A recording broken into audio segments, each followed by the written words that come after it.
Aí eu escolhi o caminho da vida. É um tema que está em Obras Postas, na primeira parte. Tá? A gente, às vezes, quando fala em vida, na realidade, nem sempre a gente dá a dimensão real ao que é a vida. A vida enquanto espírito que eu falo. Né? Então, nós não nascemos hoje, também não vamos, enquanto espíritos, morrer amanhã. O que perece é o corpo físico e nós já fomos criados já há algum tempo.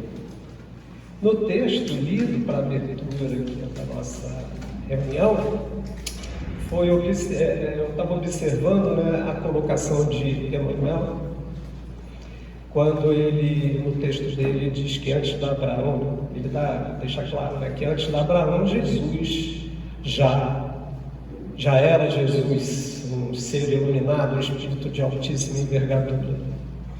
E às vezes nós colocamos Jesus muito distante de nós em função disso. E não deveríamos. Né? Jesus esteve no nosso planeta, reuniu um grupo de homens, cada qual com as suas dificuldades e qualidades. Né? Então, homens como nós, esteve muito próximo deles. E também nós deveríamos ter essa ideia, né? De ter Jesus próximo de nós, não colocá-lo como um ser tão distante. Até porque é importante lembrar que Deus não criou Jesus perfeito, já o Espírito iluminado. Jesus trilhou o seu caminho como nós estamos trilhando hoje.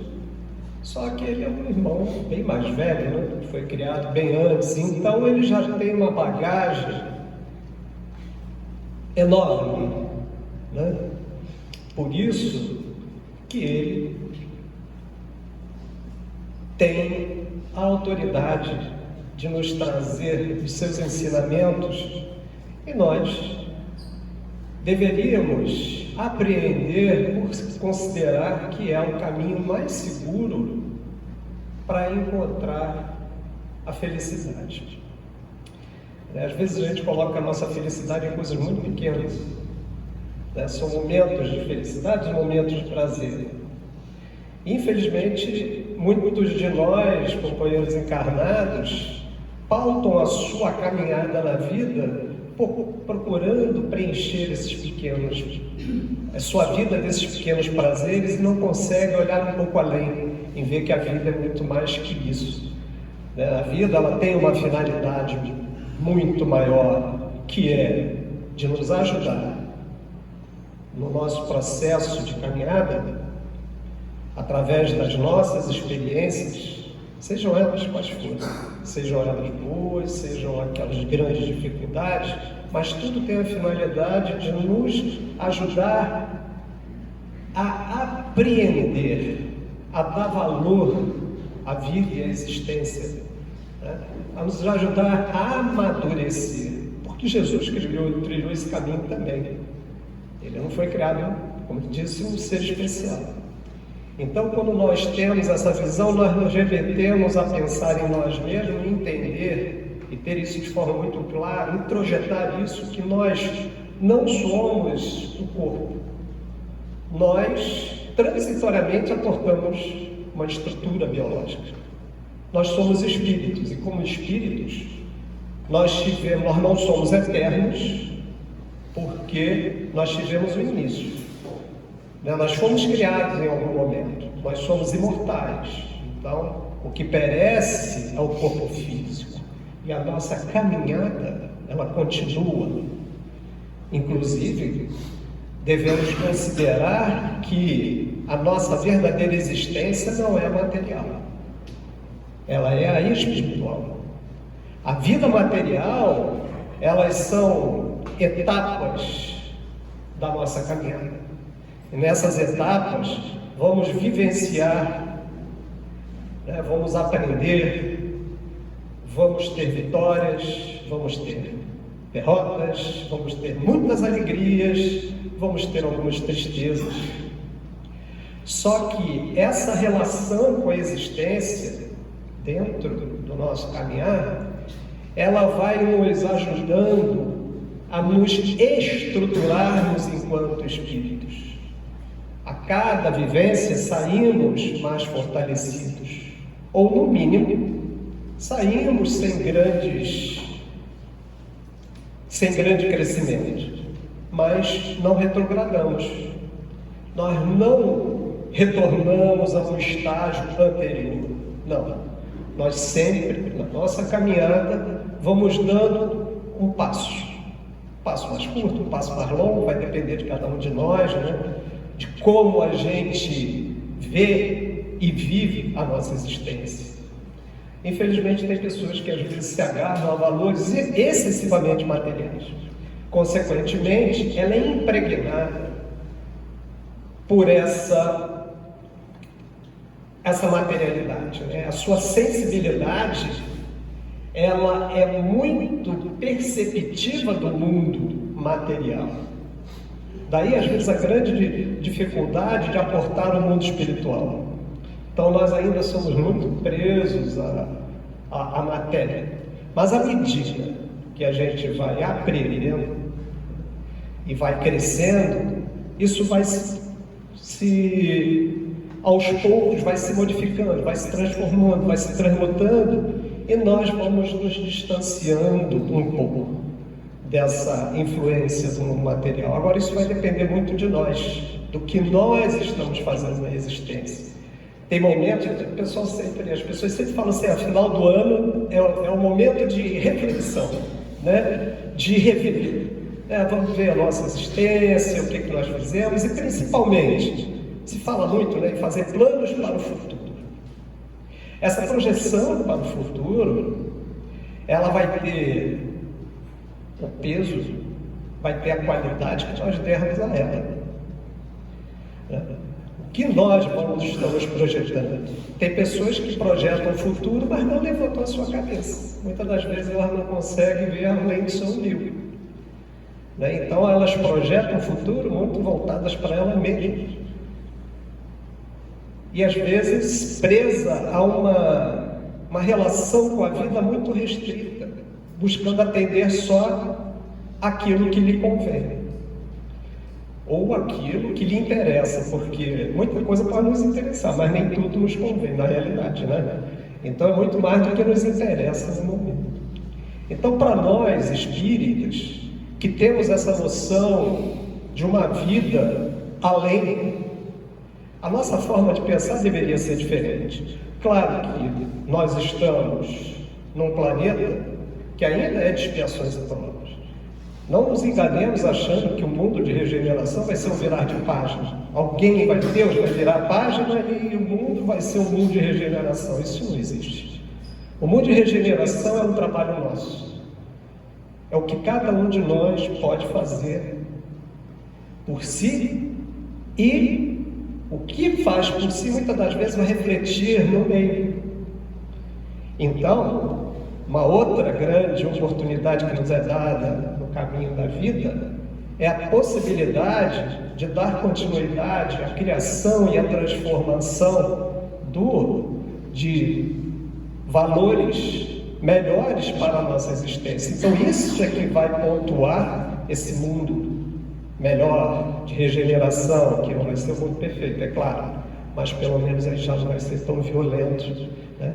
Então pensar num mundo com menos violência é também parar para pensar que nós intimamente não devemos ser tão violentos, não devemos ser tão críticos, não devemos julgar o mundo sem antes fazer um pente fino na nossa própria essência. Bom, então vamos abrir aqui o nosso estudo. Então ali nós temos, né? O texto é muito grande, eu cortei eu fiz pequenos textos para facilitar ali a compreensão.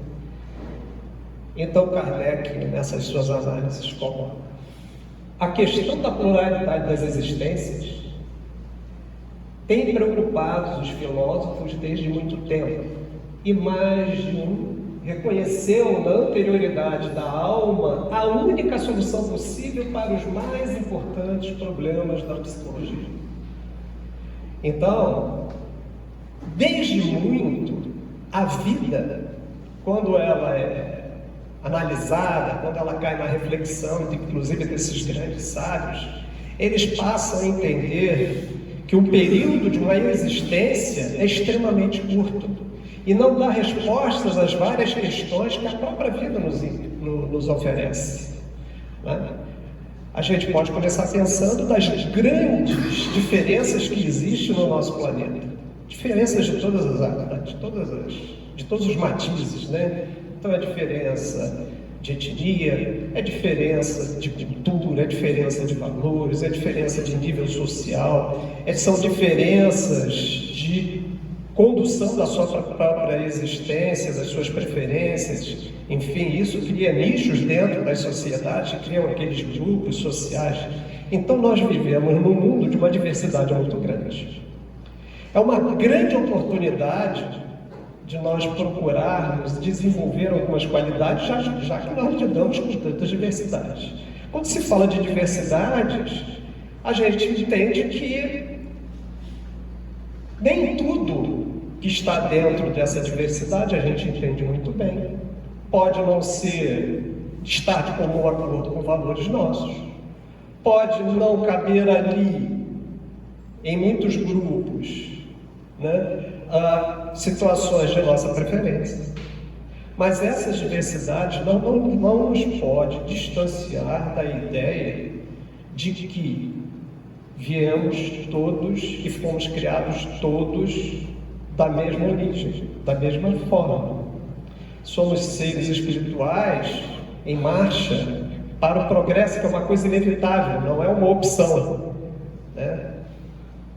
Então, é uma grande oportunidade para, primeiro, aprendermos a sermos tolerantes, resilientes, desenvolver uma coisa chamada respeito e, a partir desses primeiros passos, quem sabe um dia nós podermos amar incondicionalmente.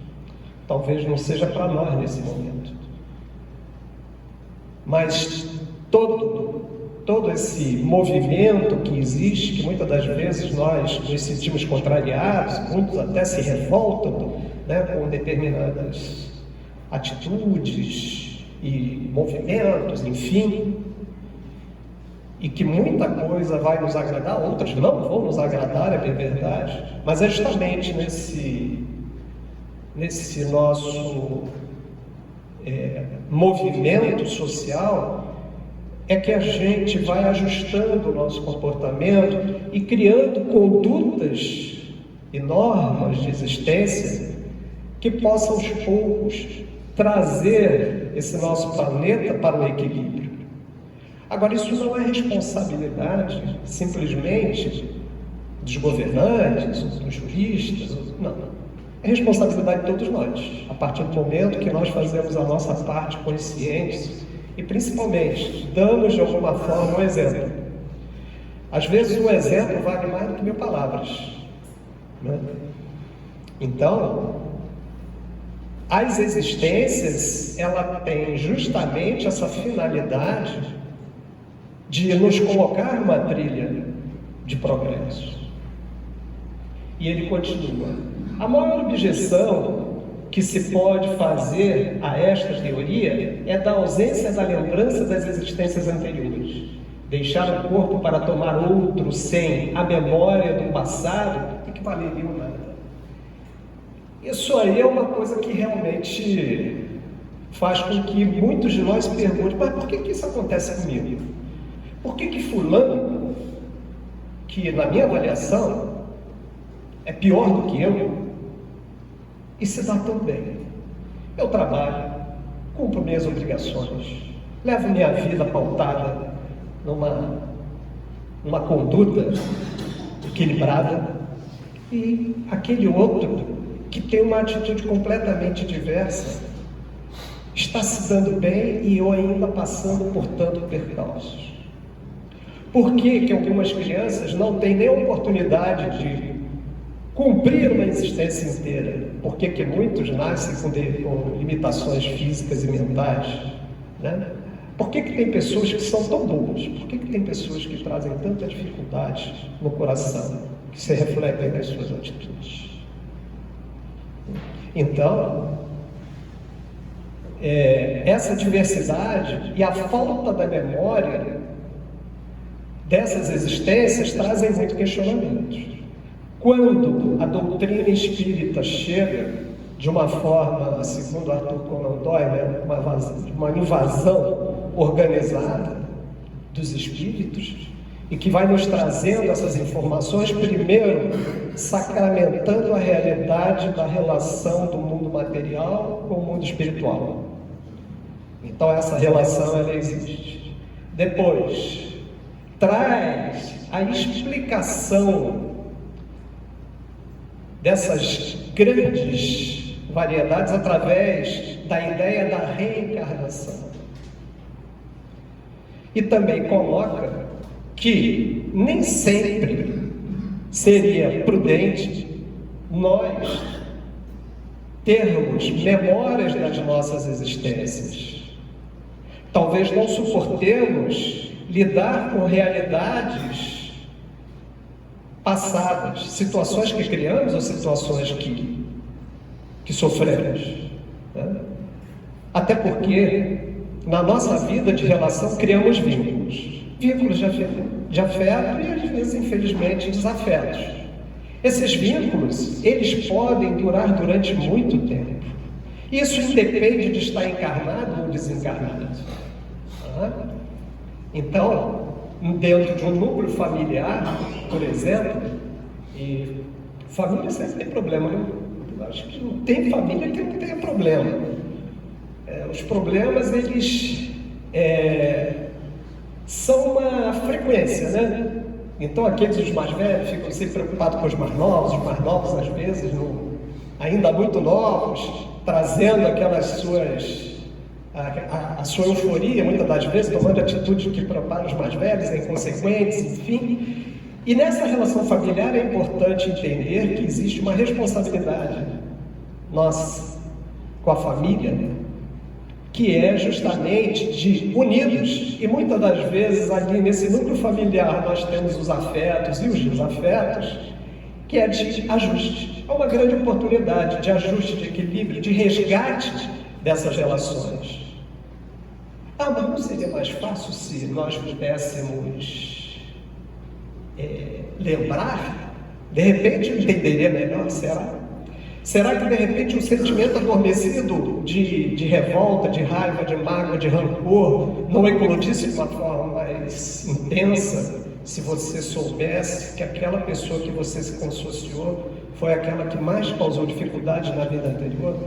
Será que nós temos esse nível de maturidade, de compreensão, de resiliência? Será que nós já desenvolvemos esse amor ao ponto de perdoar? Que perdão é uma coisa interessante, né? Tem gente que diz assim, não, tudo bem, eu perdoo, mas nunca mais quero vê-lo na minha frente. Não, é um perdão. Né?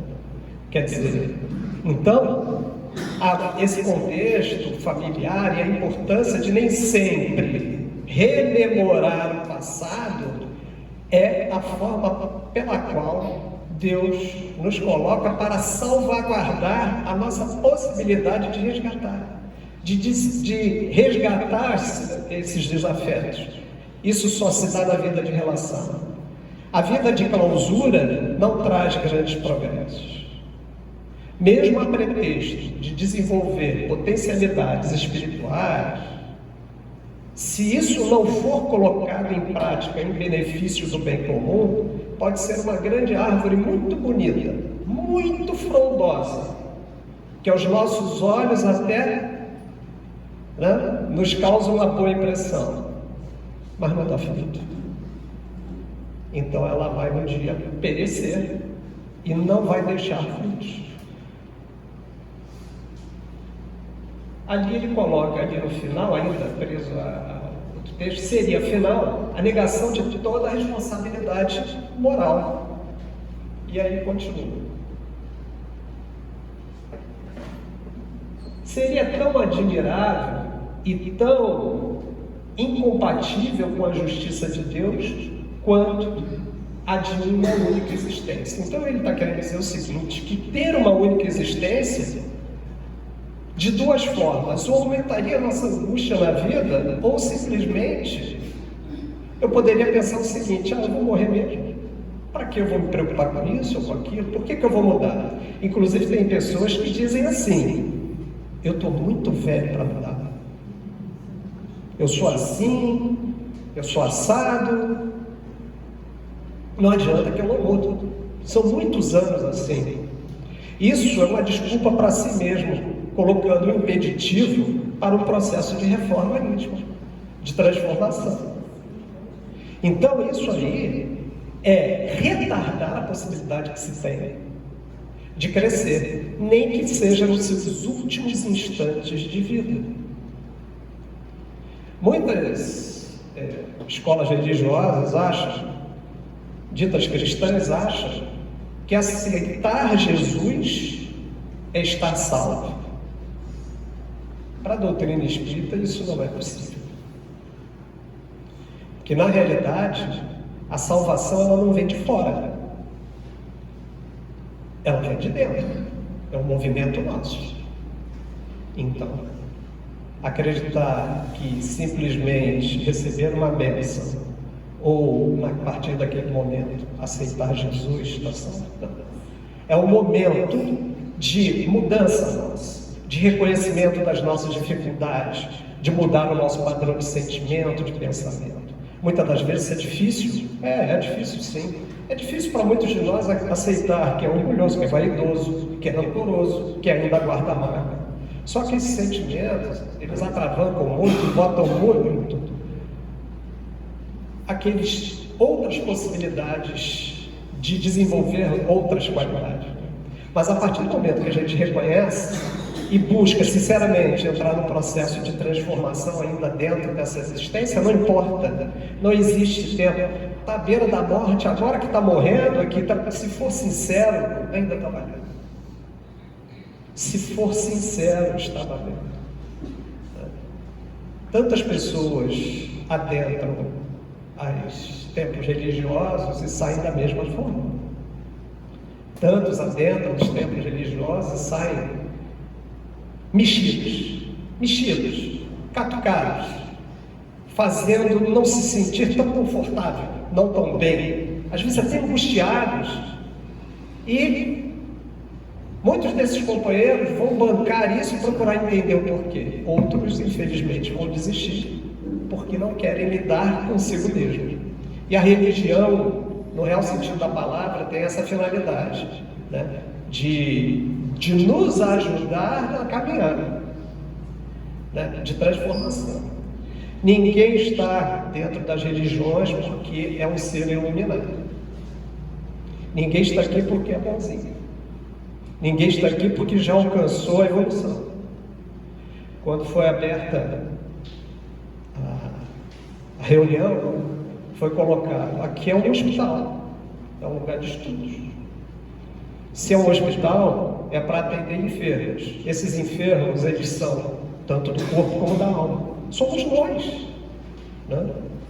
E através da compreensão, através da razão, através do conhecimento, a gente começa entendendo melhor as condições da nossa existência, entendendo melhor que a existência, uma reencarnação é um momento que deve ser muito bem aproveitado, diga-se de passagem, que tem gente, você tem várias reencarnações, eu aproveito essa, na próxima eu assumo a minha responsabilidade. Quer dizer, é adiar essa possibilidade, às vezes gerar sofrimentos que poderia não ter se comprometido com esses sofrimentos, né? Então, a gente deve aproveitar e todos os dias da nossa existência tem oportunidade para a gente fazer algo bom. E ele continua. Então, porém, não é assim que o Espírito Nola apresenta. a existência espiritual da alma, diz ele, é a sua existência normal, com indefinida lembrança retrospectiva, que é aquilo tudo que a gente já estava falando. Então, se nós entendermos que nós somos espíritos e que a nossa vida é espiritual, não é material, embora entendamos o seguinte: nós temos um corpo físico que está perfeitamente ajustado às nossas necessidades. Estamos dentro do núcleo familiar que está perfeitamente ajustado às nossas necessidades. Estamos numa cidade, num país e num planeta que está perfeitamente ajustado às nossas necessidades. Então, muitos de nós têm momentos, até que tem um momento mesmo de dor e sofrimento, em que às vezes se desespera e questiona Deus por que disso tudo, né? Só que a doutrina espírita vem nos alertar que o que passamos, o que experienciamos é consequência nossa, de atos nossos cometidos no passado, pelos deslizes, pelos erros, pelos equívocos, pelas agressões cometidas, como também por tudo de bom que a gente possa ter feito numa outra reencarnação. Então isso se reflete para frente, isso traz consequências, né? E cada um vai ter o peso, ou vai ter na sua existência aquilo que está perfeitamente ajustado às suas necessidades, para uma transformação, para uma modificação, para uma melhora de vida, né? Melhora de vida pessoal, íntima.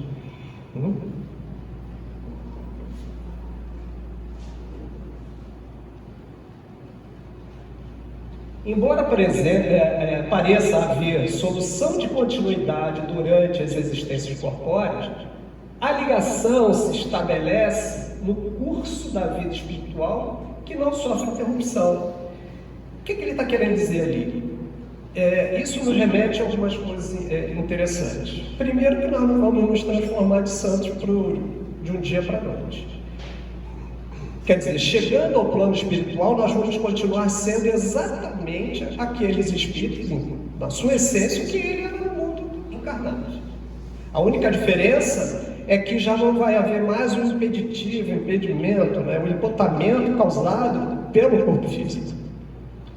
Então o espírito ele tem uma certa liberdade. Mesmo assim, essa sensação de liberdade após o desencarne vai depender muito dessa relação que ele teve com a matéria, com o mundo material. Porque isso aí pode causar um estado confusional que vai demorar um pouco mais ele se desligar de uma forma mais plena. De qualquer forma, ele vai continuar sendo o mesmo José, João, Maria, Pedro, Márcia, vai continuar sendo, ok? E uma outra coisa importante é porque uma vez eu ouvi, inclusive de uma pessoa que se dizia espírita, que uma criança, quando desencarnasse até 7 anos de idade, ela era considerada anjinho. Então ela não sofria, não tinha aquele espírito. É um grande equívoco. Por que o privilégio daquela criança até os 7 anos? E a bagagem, a história dela? O que pode ocorrer é, se a reencarnação dela não vinga, é porque ela também está passando por uma experiência. E os seus pais também, ou que seriam seus pais, ou que foram seus pais e ela desencarnou em eternidade, também para eles é uma experiência. Difícil às vezes, muito difícil, mas porque algum motivo há. Às vezes até para alguns espíritos é difícil. No livro de André Luiz tem uma passagem que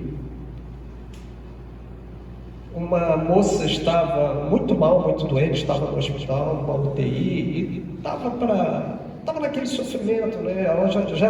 Já existia muita possibilidade dela continuar encarnada, né? Mas estava ainda naquela situação e tinha uma equipe espiritual, um grupo de espíritos ali preparados para recebê-la, para ajudar nesse processo de desencarne, de desligamento do corpo físico, porque ela já havia sofrido de longa data. E para tanto, para ajudar nesse processo, talvez até para que esse espírito, ao adentrar o plano espiritual, tenha alguém de referência afetiva, pediram para que chamasse o pai dela, que já estava desencarnado e estava em condições razoáveis, justamente para estar junto ali. Aí ele, obviamente, com o pai ainda guardando aquele sentimento, ele sofria um pouco com a situação da filha e virou para o dirigente daquele grupo ali, pelo responsável, falou assim: poxa, mas vocês não podem ajudá-la? Já tirar ela desse sofrimento, né? Já cortar esses liames para que ela possa já desencarnar, tirar ela dessa condição de sofrimento. Aí o responsável virou para ele e falou assim: podemos sim. Mas, se nós fizermos isso agora, ela possivelmente vai voltar numa outra existência e vai ter que cumprir essa etapa que não foi cumprida. Então, não seria melhor deixar, já que falta tão pouco, ela cumprir essa etapa da existência dela, que possa ser de sofrimento, mas ficar livre dessa situação? Obviamente que o pai entendeu, e assim foi feito. A moça, depois de um tempo mais, ela desencarna e é recebida mais ou menos aí pelos pais. Então, essa colocação é para mostrar também o seguinte, que nada é por acaso, tudo tem um motivo, tem uma razão de ser. A gente está sofrendo, está com dificuldade, mas entenda uma coisa, tudo na vida passa, tudo na vida, nesta caminhada, ela passa, tudo que é dor, que é sofrimento, ela passa, e nada nos chega porque Deus está nos castigando. Às vezes até a Espírita fala assim: não, mas isso é uma provação imposta por Deus. É uma provação permitida por Deus, não imposta. Quem impôs isso somos nós, não é Deus. Deus não nos castiga, porque senão a gente vai ficar atrelado aos conceitos das religiões cristãs, que criou um Deus antropomórfico, aquela imagem de um homem barbudo sentado num trono, cheio de anjos em volta, e à sua direita os eleitos, à sua esquerda os condenados, vão para o inferno. Isso tudo cria mecanismos que comprometem o nosso entendimento, né, das coisas. Então, se Deus permite que nós passemos por uma dificuldade, Ele também permite que o mundo espiritual, que nós nos ligamos, que isso também vai depender do nosso estado íntimo, né, daquele momento, né? Se a gente pede ajuda sincera, não nos vai faltar ajuda, até porque nós temos os chamados benfeitores espirituais, e alguns deles têm um compromisso conosco de nos ajudar naqueles momentos mais difíceis. Agora, entendam, não são nossas babás. Eles não vão ter um estalinho assim, eles não vão correr para o negativo. Não é essa a proposta. Até porque tem coisas que são nossas. Agora, certamente, naqueles momentos de dificuldade, de dor, a gente vai pedir ajuda e essa ajuda vai estar junto de nós. Às vezes nós é que ainda muito impregnados pela dor e sofrimento que gera desespero e não consegue perceber, mas a gente está sendo parado. Então isso é crer, acreditar. A fé se desenvolve aí, ter fé, não é fé de boca para fora, é fé no sentido íntimo de você ter dentro de você fé. Tudo na vida passa. Eu tive experiências pessoais, em um dado momento passei por uma dificuldade muito grande, aí cheguei junto a um irmão mais velho, mais experiente, aí eu conversando com ele, aí ele parou, ficou quieto, me viu. Eu não relatei muito, né, mas relatei resumidamente. Aí ele deu uma pausa, aí ele virou para mim e falou assim: Zé Carlos, tudo na vida passa. Só isso que ele me falou. Passou. Passou, literalmente passou. E eu não trago nenhum ranço daquela situação, porque passou, acabou. Então, isso são provas que a gente não está sozinho. Até mesmo naquele momento que a gente erra, mas por que a gente erra, né? Aqui não tem orelha de santo para nenhum de nós temos nossas dificuldades. Até nesse momento em que a gente erra, nós temos possibilidade de nos redimirmos, né, sobre aquele erro. E por uma experiência pessoal, eu achando que eu fui conversar com esse irmão mais velho, né? E eu estava falando de uma dificuldade minha, porque eu fiquei muito decepcionado comigo mesmo. Por quê? Porque eu recriminava no outro uma determinada atitude e de repente eu me vi no espelho, me vendo, tomando a mesma atitude que eu. E aquilo perturbou minha cabeça e tal. E eu conversando, entre outras coisas, conversando com esse mesmo irmão mais velho, ele olhou para mim e eu falei, quer dizer, irmão mais velho, né? A gente tem sempre a ideia de que vai puxar nossa orelha, vai chamar nossa atenção, vai nos dar uma bronca, ou vai dar aquela... Ele olhou para mim e falou assim, Zé Carlos, pega essa sua dificuldadezinha, essa sua dificuldade, faz o seguinte, dá balinha para ela, faz carinho nela. Eu fiquei mais confuso do que no primeiro momento, do que quando eu fui conversar com ele. Mas depois eu fui entender o que ele quis dizer. Eu estava jogando em cima de mim um sentimento de culpa porque não tinha razão de ser, perdendo tempo para me modificar. Então, dizem que a gente não deve contar experiências pessoais, enfim, tem gente que... Mas, veja bem, é só para mostrar que, né, nós somos todos falíveis mesmos e temos sempre a oportunidade de nos redimirmos, de nos reabilitarmos, até chegarmos à nossa redenção. Agora, isso é um processo que vem no caminho de uma vida de várias existências. E aí ele continua, a solução de continuidade realmente só existe para a vida corpórea, exterior e de relação. E a ausência aí da lembrança prova a providência que, desse modo, evitou que esse homem fosse por demais desviado da sua vida real. Ora, se eu passando pela dificuldade ainda tenho a lembrança do que pode ter causado aquilo, pode ser que aquilo me atrapalhasse no tocante a eu me libertar ou eu procurar me trabalhar para me lembrar. Porque aquilo às vezes pode vir como um peso, não simplesmente como um esclarecimento. Então, Deus, na sua sabedoria, embota a nossa mente no processo reencarnatório. Esse embotamento, ele vai diluindo a partir do momento que a gente vai evoluindo. Até porque a gente já não vai ser tão impregnado pela influência, tão sensibilizado pela influência material, e a gente vai gradativamente se ajustando a uma vida mais espiritual, mesmo encarnada. Né? Quantos homens passaram pela Terra que a gente reputa como grandes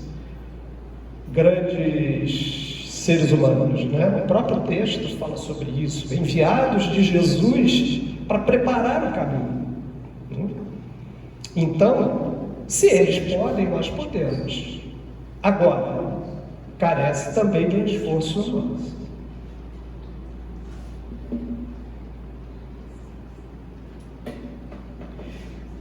Que proveito o homem poderia tirar de suas existências anteriores para melhorar-se, já que ele não se lembra das faltas que cometeu? Isso é um questionamento e que a gente já comentou algumas coisas a respeito. Primeiro, que a lembrança de existências infelizes associadas às misérias da vida presente tomaria essa última ainda mais pesada. É isso que eu acabei de falar. Entenda, quando ele fala de miséria, não é miséria financeira, não. É miséria humana, né? Quer dizer, miséria humana no sentido mais amplo da palavra, se tratando de espírito, de essência, das dificuldades que nós trazemos. Então, muitas das vezes, isso aí vem como um peso, assim como o sentimento de culpa é um peso que a gente não deveria carregar. Então, veja bem, o processo, o caminhar da vida, ela é libertadora. Nós entendemos que enquanto espíritos estamos, alguns falam, né, na clausura do corpo, né, nós estamos encerrados assim, estamos dentro de uma estrutura biológica, que é uma prisão, enfim. Veja bem, a pior prisão, a pior limitação são os sentimentos que nós desenvolvemos e a dificuldade do entendimento da importância da vida como um todo. Durante cada existência, sempre damos alguns passos para frente. Adquirimos algumas qualidades e nos despojamos de algumas imperfeições. É isso. A existência é isso. Né? Então, trazemos dificuldades? Sim. Vamos evoluir? Sim. Pode ser que tenha uma existência que a gente não evolua? Sim. Mas a gente não retrógrada. Então, ao sair de uma existência, olhando para trás, tendo os devidos esclarecimentos no plano espiritual sobre a nossa existência, a gente vê que não caminhou nada, mas dependendo da nossa intenção, boa vontade, a gente faz uma nova programação. Né? Muitos espíritos pedem algumas provas. O problema é que tem aqueles espíritos que são muito empolgados, né? Aqueles espíritos que às vezes estão tão eufóricos no plano espiritual, viu que cometeu tanto erro, que quer vir mutilado, que quer vir estropiado, que quer vir miserável. Aí os benfeitores, calma. Tudo vai na medida que você possa suportar. Embora tenha situações ditas pelos próprios espíritos, está lá no livro dos espíritos, que às vezes as provas são solicitadas. Os espíritos sabem que às vezes a gente não vai conseguir, vai tropeçar no meio do caminho, mas eles deixam. Dependendo, eles até deixam, porque aquilo também passa a ser uma experiência. Né? Agora, não é para todos, não é para todo mundo, não é para qualquer coisa. Teve conta-se também, né, nas mensagens mediúnicas, que um médico cometeu muitas atrocidades na Segunda Guerra Mundial, com aquelas experiências, coisas que a gente tem notícia. E ele desencarnou e se arrependeu daquilo tudo, enfim. Então, a partir do momento que ele foi entendendo, ele sabia que ele tinha que se redimir de alguma maneira. Aí o que ele pediu? Ele pediu para vir aleijado, já que ele mutilou tanta gente. Eu falei, eu quero vir aleijado, quero reencarnar aleijado. Os benfeitores falaram para ele, não. Você vai voltar como um médico, como na sua reencarnação anterior. Só que você vai precisar ter um compromisso com a medicina da Terra e com as pessoas que chegarem até você. E foi interessante, porque realmente ele reencarnou muito imbuído da sua responsabilidade, se desenvolveu, se transformou num médico, aquele médico de cabeceira, aquele médico para o enfermo, não para a sua vaidade pessoal, não, mas para o enfermo. Então ele era aquele médico atencioso que fazia medicina pelo amor à medicina e um sentimento afetuoso pelo ser humano, coisa que ele tinha desvalorizado tanto. E ele teve a oportunidade de, naquela reencarnação, sem ele saber, ter passado pelas mãos dele, para que ele pudesse curar ou intervir de alguma maneira aqueles que reencarnaram e que ele mutilou na outra reencarnação. Então a gente precisa entender o seguinte, que existe uma grande organização no plano espiritual, uma grande orquestra, que é extremamente afinada. Às vezes quem faz a orquestra perder o tom somos nós, mas não a grande regência. Né? Então, a gente pode, muitas das vezes, avaliando a si mesmo, ter uma ideia do que foi uma outra existência. Pode ter uma ideia do que foi uma outra existência. Agora, para que ficar preso ao passado se não trouxer contribuição para nós no presente e, consequentemente, para o nosso futuro? Há coisas que a gente precisa entender. Né? Até porque é o seguinte, cá para nós, né? Tem gente que, quando vai questionar a sua vida anterior, se for rainha, está ótimo. Se for rei, se for abastado, se for uma grande personalidade, tudo bem. Se alguém disser que foi um escravo, que foi um mendigo, que foi um miserável, a pessoa fica, esse cara não deve estar me enganando. Eu não posso decidir isso. Então, para quê? Né? Enfim. Então,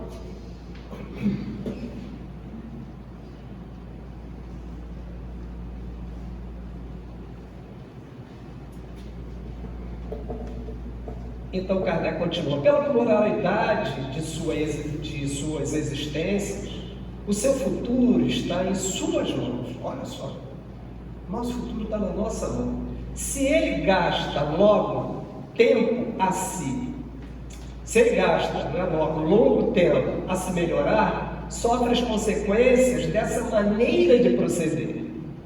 É a suprema justiça, mas a esperança jamais lhe é negada.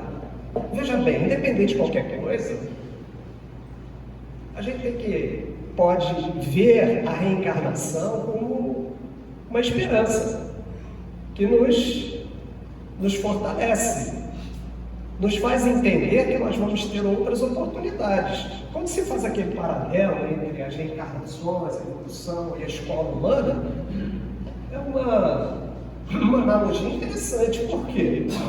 Se eu cumpro o ano, dentro daquele ano eu recebo muitas informações, né? Só que no final de um período, de um ano, eu vou ter que apresentar ou passar por uma prova, uma avaliação disso tudo. Se eu não conseguir alcançar aquele nível, patamar que é necessário, a minha vida está perdida? Não, eu vou ter mais um ano à frente em que eu vou repetir para poder melhor aproveitar. E já levando a bagagem, certamente, a minha existência posterior, se eu tiver bem consciente da minha responsabilidade, pela bagagem que eu já tive, pelos meus fracassos, pelas minhas derrotas, talvez também por algumas vitórias, vai me ajudar muito a passar por ela melhor e abraçar novos desafios. Porque o que move a vida é desafios, né? É ter objetivos e desafios. Se for tudo bom, a gente senta, né? E deixa a vida me levar. Isso não é bom. Então, não importa pelo que nós passemos, sempre nos é dada a possibilidade de resgate. Aí já nesse final, eu cunhei ali do Livro dos Espíritos, lá no capítulo 5, bom, nesse capítulo ele fala da justiça da reencarnação. Então Kardec pergunta, em que se baseia o dogma da reencarnação? Aí os Espíritos respondem, na justiça de Deus e na revelação, pois incessantemente repetimos, o bom Pai sempre deixa aos filhos uma porta aberta ao arrependimento. Olha que primeira frase interessante, né? Então, nessa justiça, em que nos é dada a possibilidade de melhor compreendermos o porquê ou do sofrimento das dificuldades, é a atitude de Deus, do bom Pai, em deixar para os seus filhos uma porta aberta para o arrependimento. O arrependimento ele se dá pelo esclarecimento. Então é aquela tal situação, né, do autoconhecimento. Né? Então esse arrependimento ele se dá justamente pelo esclarecimento. À medida que a gente se esclarece, o entendimento melhora e a gente passa a ver diferente. Aí vai entrar o grau das nossas dificuldades, quer dizer, a nossa vaidade, o nosso orgulho, que é o sentimento que mais embota a nossa capacidade de crescer.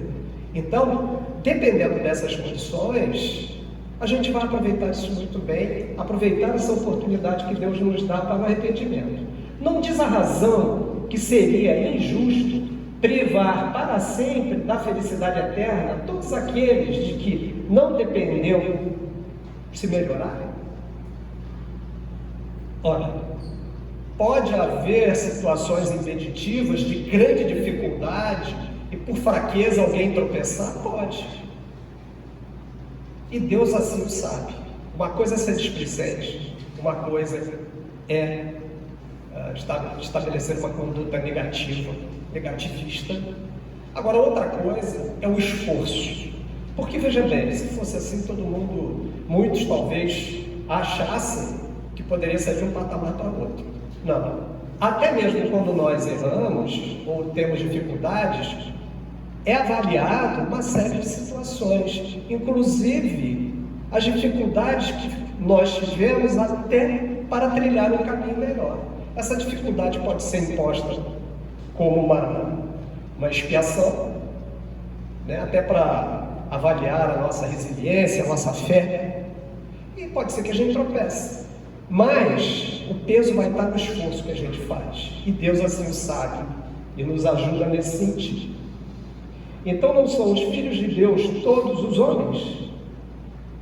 Somente entre os homens egoístas se encontra a iniquidade, o ódio implacável e os castigos sem remissão. Uma ideia torta. Quer dizer, nós não sofremos castigos. Na realidade, o processo todo de punição sobre nós é estabelecido por nós mesmos do que propriamente por Deus. Quando a nossa consciência, em alguns casos, pela nossa imaturidade, se torna o nosso maior algoz. A nossa consciência, né? Quando a gente transforma esse momento de entendimento num autoflagelo, através da culpa. Agora, Deus em si, não, Ele não faz isso. E somos nós que fazemos. Quantas experiências vividas pelos espíritos que desencarnam são reflexo, não de algo que foi imposto a eles, mas pela consciência deles. Se vê em grande sofrimento, se vê em grande dor, se vê queimando no inferno. Ninguém bota os espíritos no fogo para queimar a gente. Isso são mecanismos são mecanismos reflexos do nosso sentimento de culpa. E por acreditar que quando a gente morre vai para o inferno. Então, a gente precisa ter esse entendimento, né? Entender que nós não precisamos disso. Bom,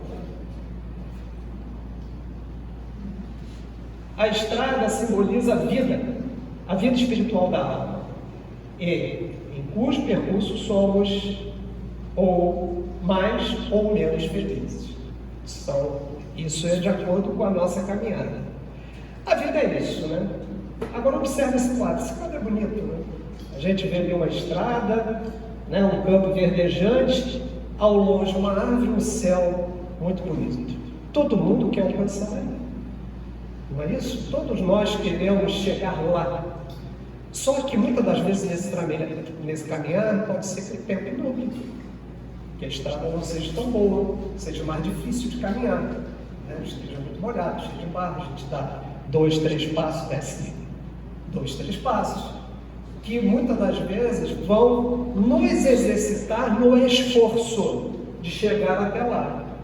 Esse mérito é nosso. Então, entendamos que o nosso esforço nos dá méritos e nos fortalece enquanto seres humanos. É claro que tem momentos que cansa, né?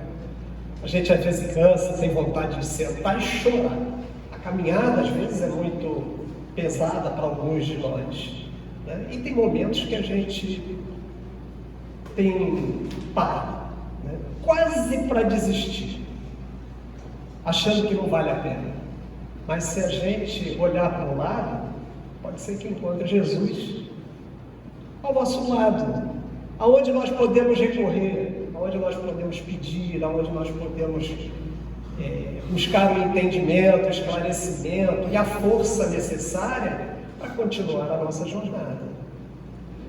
Se a gente tem isso, né, tem essas grandes possibilidades, né, se a gente tem um grande irmão mais velho chamado Jesus e tem grandes irmãos no plano espiritual, muitos afeitos pela simpatia que tem por nós, muitos pela simpatia, pelo compromisso que assumiram de nos ajudar na nossa caminhada, se a gente tem, por que não acreditar que tudo na vida passa e que a gente pode alcançar aquele lugar, né? Só entender que a caminhada é nossa. Então, um bom dia a todos, muito obrigado pela paciência de vocês e que Deus nos abençoe a todos.